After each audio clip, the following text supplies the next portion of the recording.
Hello అండి, నా పేరు డాక్టర్ మానస మైనేపల్లి. నేను హైదరాబాద్ నుంచి ఎండోక్రైనాలజిస్ట్ని. సో చాలామంది షుగర్ ఉన్న వాళ్ళు నన్ను అడుగుతూ ఉంటారు, డాక్టర్ గారు మామిడి పండు తినచ్చా సమ్మర్ సీజన్లో?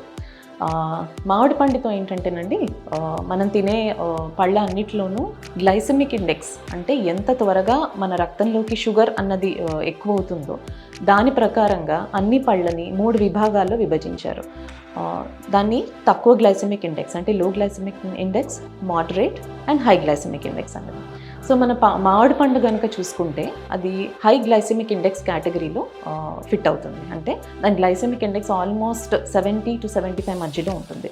ఇలాంటప్పుడు మామిడి పండు మనం తీసుకోవచ్చు, షుగర్ ఉన్న వాళ్ళు కూడా తీసుకోవచ్చు, కానీ దాన్ని మితంగా తీసుకోవాలి. అంటే ఒక కప్ ఫ్రెష్లీ కట్ మ్యాంగో అంటే అప్పుడే కట్ చేసిన మామిడి పండు కనుక ఒక కప్పు కన్నా ఎక్కువ తీసుకోకూడదు.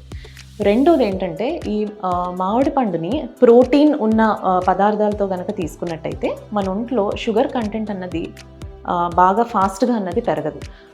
సో ఈ మామిడి పండుని ఎప్పుడు కూడా ప్రోటీన్ బాగా ఉన్న డైట్ అంటే సలాడ్ కానీ, లేదంటే మన డ్రై ఫ్రూట్స్ కానీ, లేదంటే ఏదైనా పనీర్ కానీ, అలా హై ప్రోటీన్ డైట్తో పాటు మామిడి పండుని తీసుకుంటే కనుక మనకి షుగర్ అన్నది బాగా పెరగదు. Thank you.